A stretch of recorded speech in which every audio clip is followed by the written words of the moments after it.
Hello, I'm TMN. Welcome to this week's movie review. Well,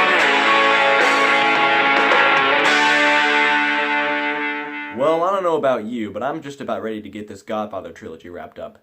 And judging by the film I just watched, I think I can tell that Francis Ford Coppola was probably thinking the same thing.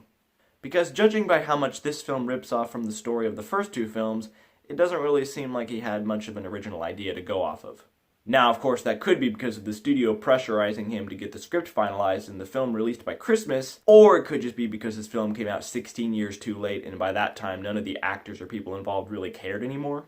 But to its credit, there are a few things that The Godfather Part 3 does do okay. Despite being a late sequel, The Godfather Part 3 does still manage to hold the style and tone of the first two films. It still has that yellow, grainy kind of 1970s look. Which, let's be honest, the editors probably just put that over the finalized film reel, but still, it still looks good.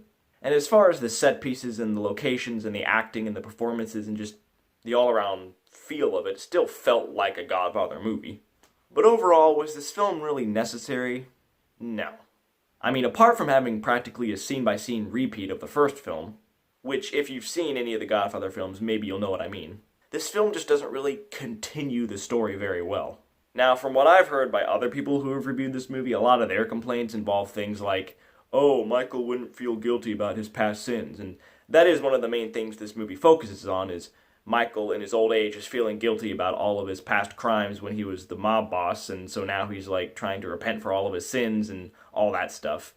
But yeah, I could somewhat agree with that. I don't really think his motivations in this film really fit his character from the first two movies. But I can't deny that Al Pacino does still turn in a very good performance, and despite some instances where it really doesn't seem like he wanted to be in this film, I could still tell he was giving it his best.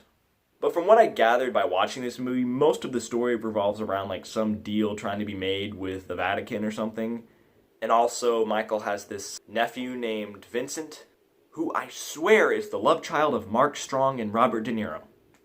But anyways, throughout the film, he's sort of one of the central focuses, and I think he's kind of like the Michael character of this movie, you know, from the first Godfather, like he's trying to become the next head or something. I'm not really sure. And another one of the main characters is Mary Corleone, who is Michael's daughter.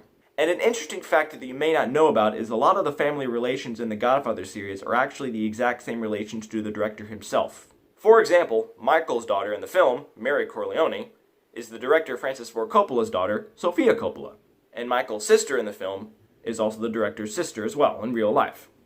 Which I do think is kind of an interesting little bit of trivia, in case you didn't know that.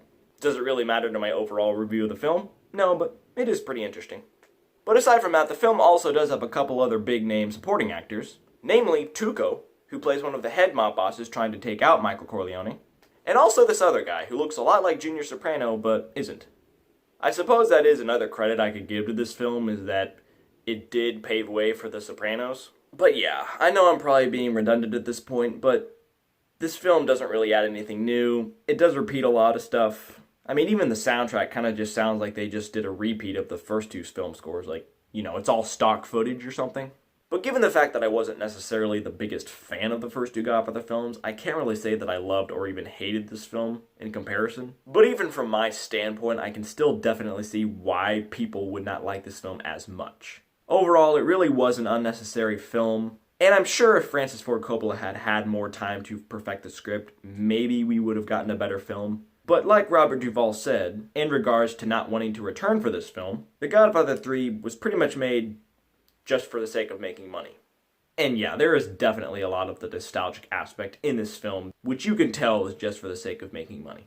But probably my biggest praise that I can give this film is that it is the final one in the trilogy, meaning that this will be the last review I do of this series, and then we can move on to something else next week. So, you know, props for that. But in all honesty, if the best thing that this movie can deliver is pretty stellar performances, a nice atmosphere, an alright soundtrack, and that's about it, yeah, I wouldn't really say there's really much to get excited about. And I know that any of you watching this review right now are probably thinking this review seemed a bit lazy, maybe not as good as my past few reviews. And don't worry, next week's review will be a lot better. The main reason why this review is probably so lazy is, well, maybe because I'm just tired of reviewing these movies, but a part of it is also because I've been really busy doing other videos this week, and I'm just honestly reviewing this movie like literally the day before I'm supposed to post it, so I'm kind of trying to rush this out, and I'm not really putting my all in all effort into it. But I just don't really know what else I can say about these films, you know? I mean, if you want to check them out yourself, you know, I will not have any problem with that. But don't tell the filmmakers I sent you, because I certainly didn't recommend it. Well, guys, thanks for watching this week's movie review. Be sure to tune in next week for my review of Batman Begins. Oh, which I am so much more excited about.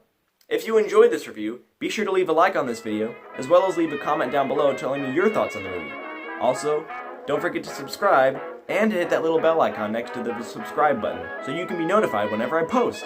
And don't forget to share this video with your friends and family, so you can spread the word about the amazing TMN 159 channel. Once again, I've been TMN, and until next time.